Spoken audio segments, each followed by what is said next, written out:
नमस्कार, माझ्या अन्नपूर्णा रेसिपी चॅनलमध्ये आपले सहर्ष स्वागत आहे। आज मी तुम्हाला आषाढवारी एकादशी आलेली आता, तेव्हा आता उपवासाचं काहीतरी नवीन म्हणून मी गुलाबजाम रताळ्याचं गुलाबजाम करून दाखवणार। त्यासाठी लागणारे साहित्य ते रताळे उकडून घेतलेले आहेत दोन्ही, आणि साखर घेतले वाटीभर, आणि वेलदोडीची पावडर करून घेतली, आणि मिल्क पावडर घेतली, आणि तूप घेतले, आणि पाणी थोडं घेतले। आता पाक करायचा आहे। तेल आता मी कढईत ठेवलेलं आहे, इथं तापत ठेवणार आता, आणि आता पाक करून घेते मी।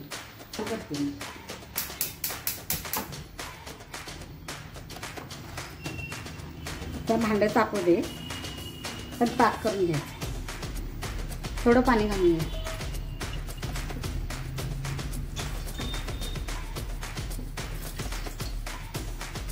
गुलाबजाम साठी पाक करून घ्या आपण आधी पहिल्यांदा।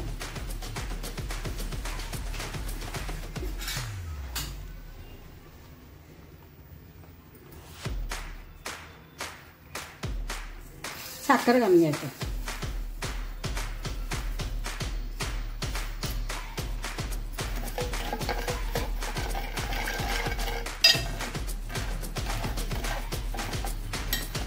आता पाक करून घेऊया आपण।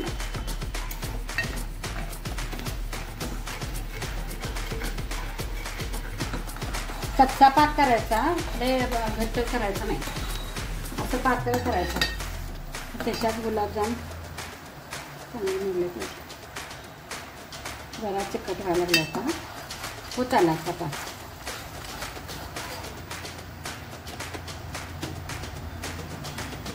जरासं चिकट झालं की आपण 2 मिनिटांना बंद करूया। आता गॅस बंद करते मी। आता हा पाक गार होऊ दे। आता आपण हे रताळ उकडून घेतलेला आहे, सोलून घे।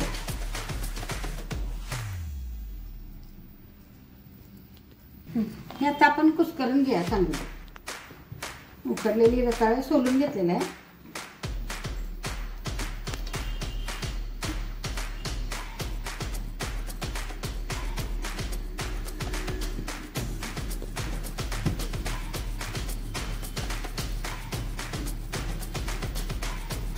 पावडर घालून घ्या।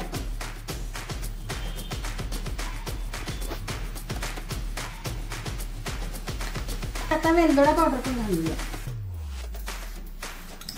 मी गुलाबजाम चवीला होता चांगला।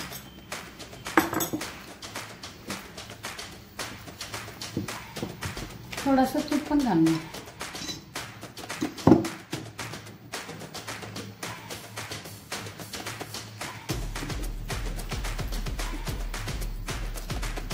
असं चांगलं गोळा करून घ्या पीठ म्हणून।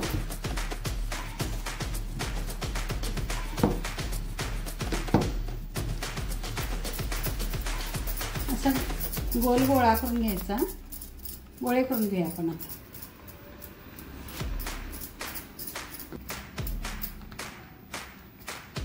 असे छोटे छोटे गोळे करून घ्यायचे, नंतर तळून घ्यायचे आपण।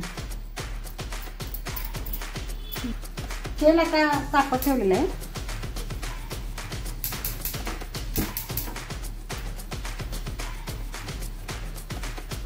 पाक थोडा थंड झालेला आहे।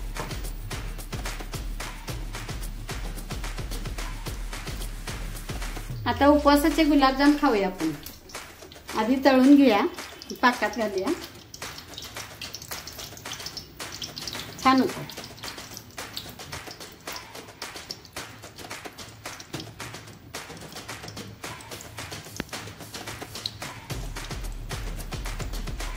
तळून घेऊया आता गुलाबजाम।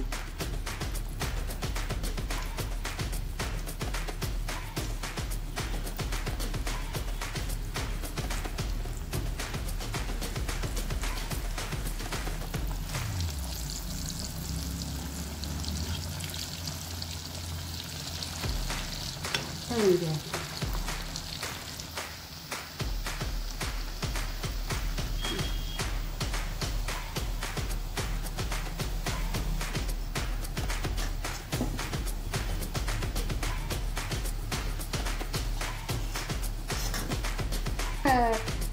तळलेले एकदम खरपूस करावं।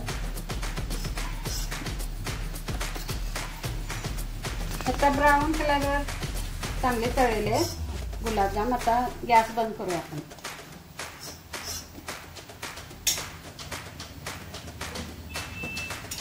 आता काढून घ्या.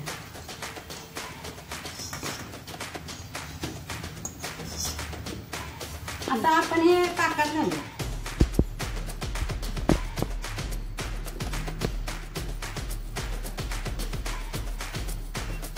ताकात चांगले मुरले की छान लागतात.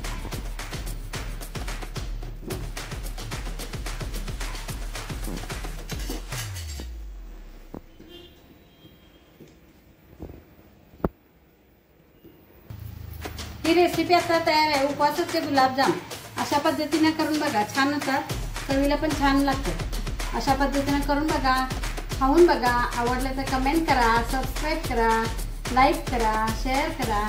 नमस्कार, थँक्यू. आषाढ एकादशीच्या हार्दिक शुभेच्छा.